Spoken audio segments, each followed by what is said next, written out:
Hello there! Welcome to this episode of Force Ghost Conversations.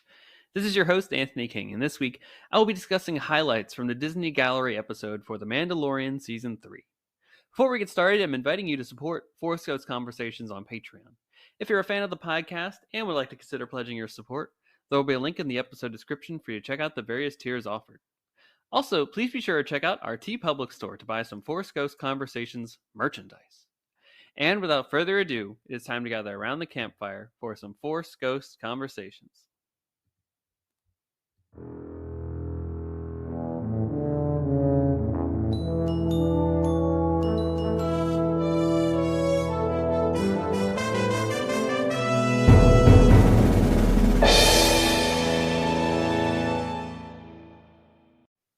All right, everybody, welcome back to another installment of Force Ghost Conversations. This is another episode this week where I am basically going through the list here. That I have a whiteboard beside my desk, my office space, my recording studio, where I have a full, basically, list chart, if you will, of all of the episodes that I want to get to at some point in time in the podcast. Just as a reminder, right? You got to have a good notation system in this business in order to keep yourself on track, organized, and focused. And there's some of these items that I have on this list for quite some time. And this is an episode that I think is almost over a year in the making at this point.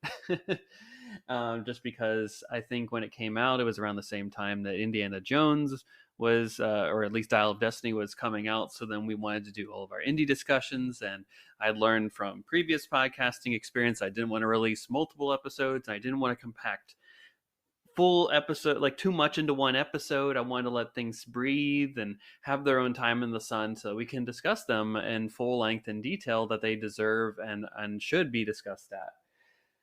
So in this interim period, while we've done our Ahsoka conversations and Bad Batch Season 3 is approaching very soon here, this allowed us a nice break to get to some of these items that were on my list. So for example, Jedi Survivor last week, which I hope you listened to and enjoyed some of those ramblings that I had about that game. And then finally, or at least until we get new episodes of the Bad Batch to discuss, this week here we will be discussing Season 3 of The Mandalorian, the Disney Gallery episode for that season, which is basically the behind-the-scenes details that they've been doing for both Season 1, Season 2, The Book of Boba Fett, and I hope that they continue to do this trend with other Star Wars properties that come out. I'm looking at you particularly, Andor. I would love to see some more behind-the-scenes details and footage about that. Ahsoka as well. I really wish they had done a lot more of a behind-the-scenes look at that show, or at least maybe it's coming in the future. I don't know. Let's let's hope for that outcome very soon here. But yes, this is the point of why we're gathering here today. And I will also note that I had to record this episode a little bit in advance due to my schedule this week. So as a result, there will be no Cloud City Gossip in this segment. We'll cover that in, well, any news, let's just say, in the Star Wars Lucasfilm galaxy that take place over the next 2 weeks. We will cover in a future episode. So I think it'll probably be next week's episode that I'll be able to get to all the news and things that have taken place in the grander Lucasfilm galaxy in that episode then. So we are here to have some fun, a cozy deep dive, if you will, talking about the behind-the-scenes details for the Disney Gallery, Mandalorian Season 3, which I think is arguably a really great episode and a wonderful behind-the-scenes look at the season that was The Mandalorian. The third season, I should say. And it was a season that I personally loved. I saw exactly everything that they were trying to do, connecting the dots from season 2, but also knowing that we're telling now this grander story at play at sometimes, and focusing on some of the ancillary characters in the Mandalorian universe, right? It's almost like once his arc is very much concluded in some of the earlier episodes of this season, that the story does then shift to what is the Mandalorian, what are the Mandalorians, what is their home, how can they have a culture post whatever's going on Mandalore, is Mandalore even safe? the stories and questions that they answer in the course of the season, and the expansive look that they have taken across that whole property is on full display within this.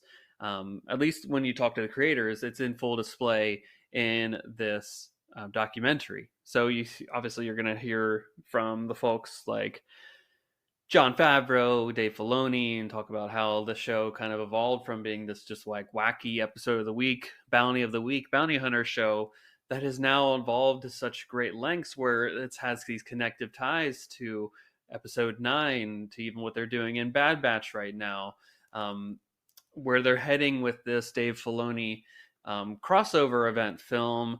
And very soon here in 2026 now, we have that Mandalorian and Grogu film that will be coming out, which kind of is a season 4, maybe a season 3.5, depending on what news outlet sites reporting on it.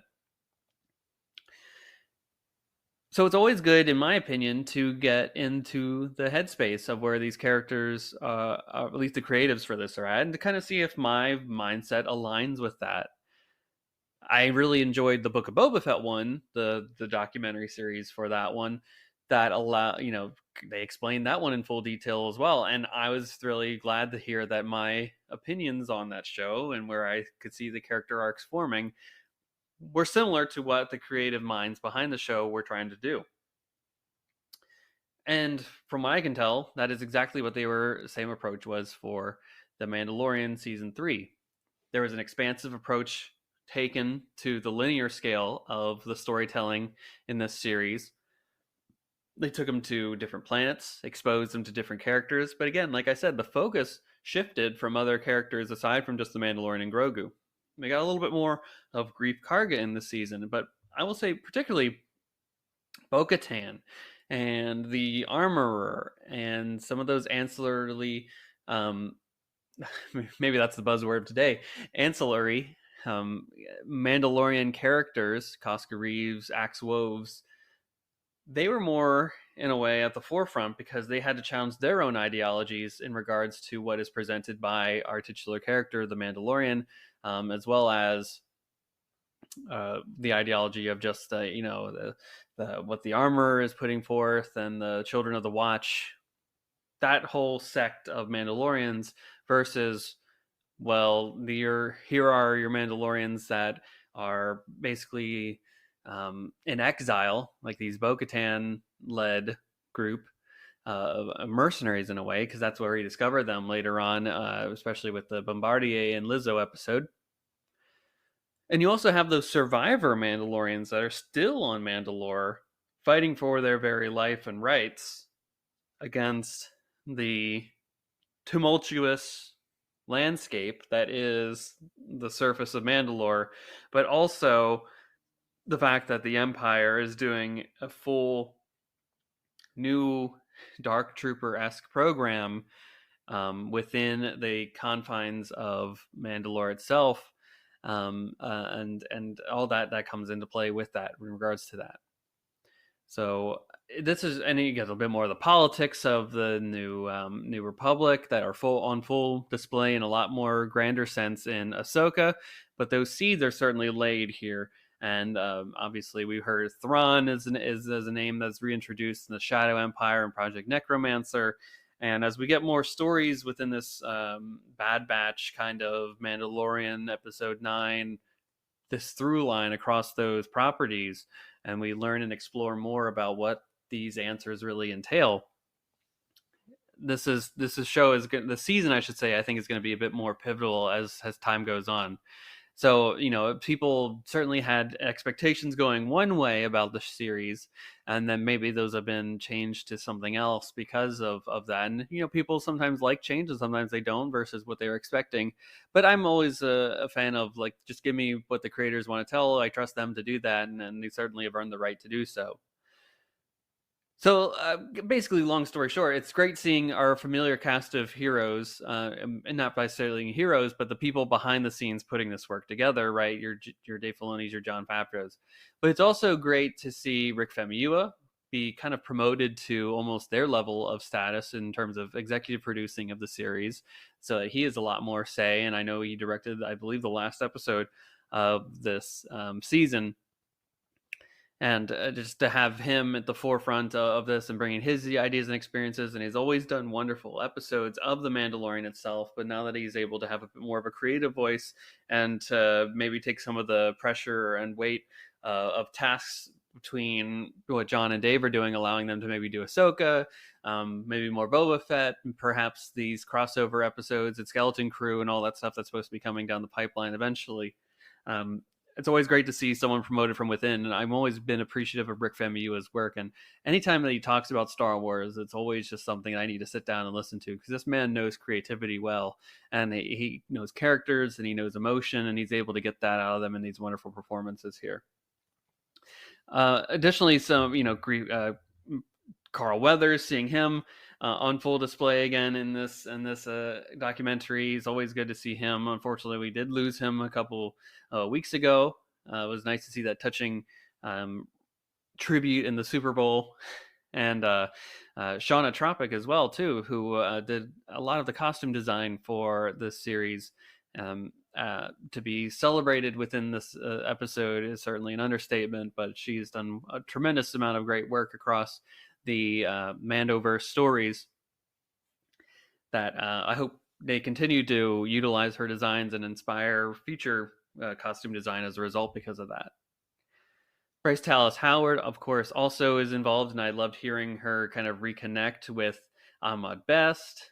Again, another person brought into this, who Carl Weathers even directed in his own episode.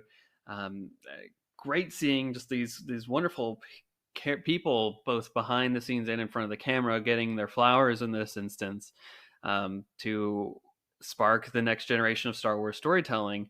And just to realize that no ideas were bad ideas. All ideas were on the table. Let's try it this way. Let's look at it this way. And just the amount of respect and honor I could tell that they wanted to do to not just only these characters, but to the larger Star Wars universe and story that they were trying to connect with and find their place within.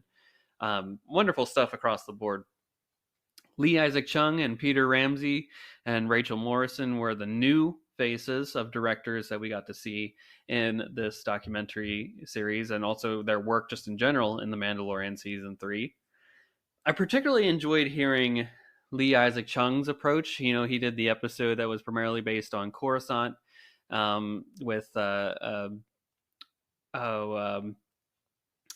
what's his name?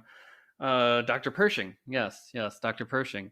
And learning a bit more about the New Republic and those politics of it, and the amnesty program that they were doing, just how infiltration of the remnants of the Empire was at the various levels of the New Republic. Again, we get more of that in Ahsoka to a larger degree.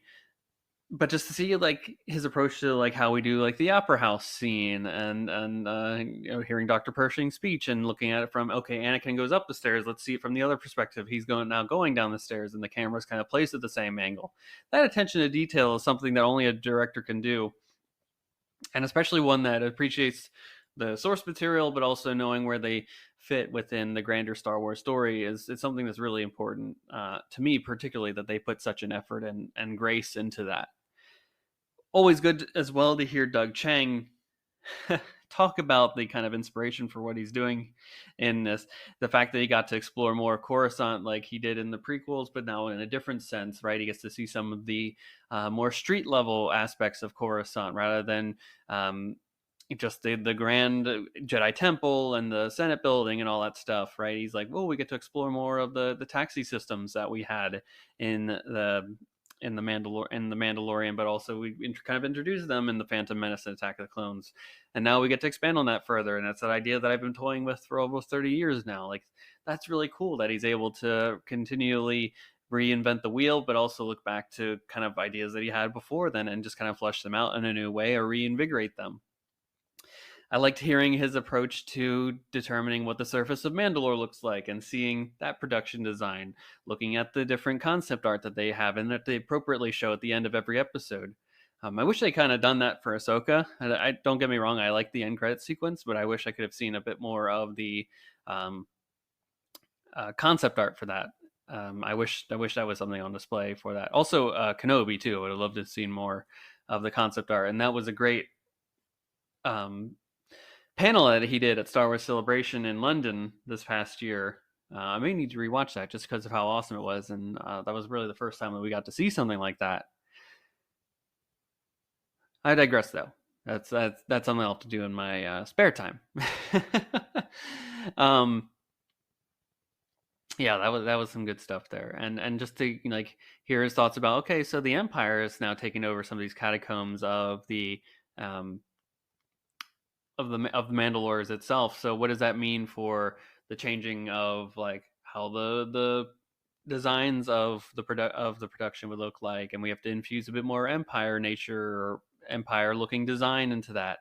Again, all ideas were on the table, and the amount of care and respect that clearly went into producing the show from all angles, whether it be costume design, production design, the the fact that they were like, we want to do practical effects, so we kind of were inspired by Phil Tippett and brought him back into the fold here for a lot of this Mandalorian work, especially the stuff on Mandalore.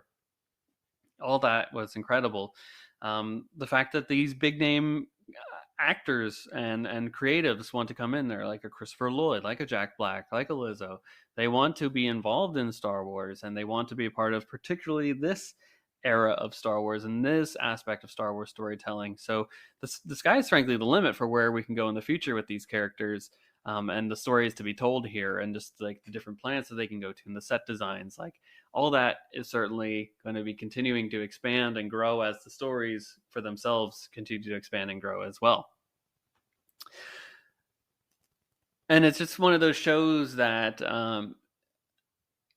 everyone's trying to give their 110% best, and you can see that clearly. Like, I remember the sequence that Ahmad Best is like, where should I be looking at when I see Grogu for the first time, when he opens up the elevator shaft to say like, hello kid, it's all right, I'm here to help you, right? He's like, do I look at my eye level to like think that I should see someone in at my height, and then look down and then show an aura of calmness, right? Just really, frankly, every little detail thought through and examined in such a great way. Seeing just Ahmad Best brought back into the fold in Star Wars is just a wonderful, grand thing as well. But just again, every little detail matters. It's important. It's intricate. I want to come back to Lee Isaac Chung again, because I did like his approach to like ground his episode, and frankly this is what John tells each director to do, is to ground your episode in a certain type of genre to like base it off of, like, so it's centered in something known, right? That's kind of Star Wars at its core, is familiarity but unfamiliarity at the same time. If that makes any sense. And what when he read the script for the first time, kind of envisioned for his episode was Hitchcock, which is exactly what he portrayed on the screen there, right? That felt very much like a Hitchcock film, such as Psycho or Rear Window, right? Like all that stuff, the suspense of it all was certainly at the forefront of that particular episode. And just hearing all this,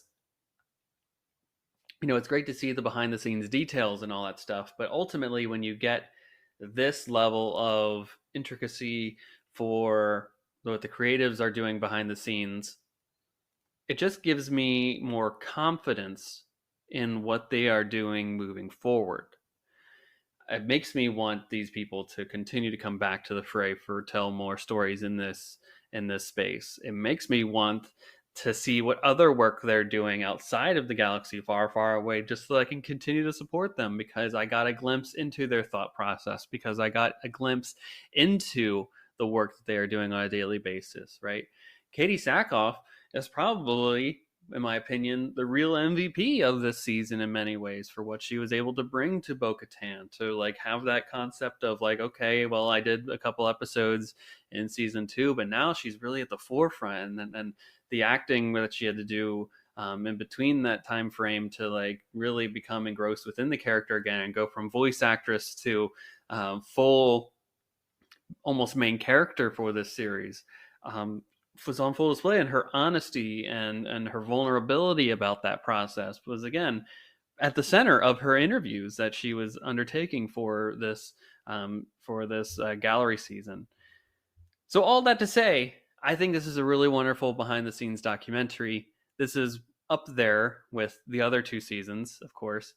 Um, Maybe we'll at some point in the future when I've gone through this entire list here of upcoming episodes that I want to get to, we can maybe revisit some of those episodes, right? I know the first season is like an 8 episode kind of expose and deep dive into the Mandalorian, whereas season 2 is 2 episodes, one about the kind of just overall episodes itself, kind of similar to what this season 3 version was, but also there's one particular episode on the Luke Skywalker of it all. We have already discussed the Boba Fett one, which I think you should go check out. And I also see at the top of my list here the Jedi's Return documentary, the one that they did for Obi-Wan Kenobi, which I'm very excited to get to, and certainly going to be discussing that one in great detail as well. So with that, folks, that is all that I had for this week's episode. I thank you for joining us on this journey, and maybe this inspires you to go back and rewatch that Mandalorian season 3 gallery episode on Disney Plus and some of the other great documentaries that they've been doing on that platform. I know Disney Plus has really done a great job at giving us some behind the scenes looks into some of these shows and movies that they've been doing, particularly in the Marvel side of things. That Assemble documentary series that they've been doing for all the various shows of Phase 4 and Phase 5 thus far have been excellent deep dives, in my opinion, and for fans that are looking for those nuggets of information to really expand upon what the creatives behind the scenes were thinking about or what they were trying to connect the dots for. These are important documents to really preserve those storytelling aspects of the features for that we come to know and love. So with that, folks, that is all that I had for this week's episode. If you want to continue the conversation with us, of course, you can find us on Twitter, Instagram, YouTube, Hive, TikTok, and Facebook. Just search for Force Ghost Conversations, and you'll find us in some capacity. Again, we also have a TeePublic store where you can find Force Ghost Conversations related merchandise. And we got like t-shirts, hoodies, tank tops, I think.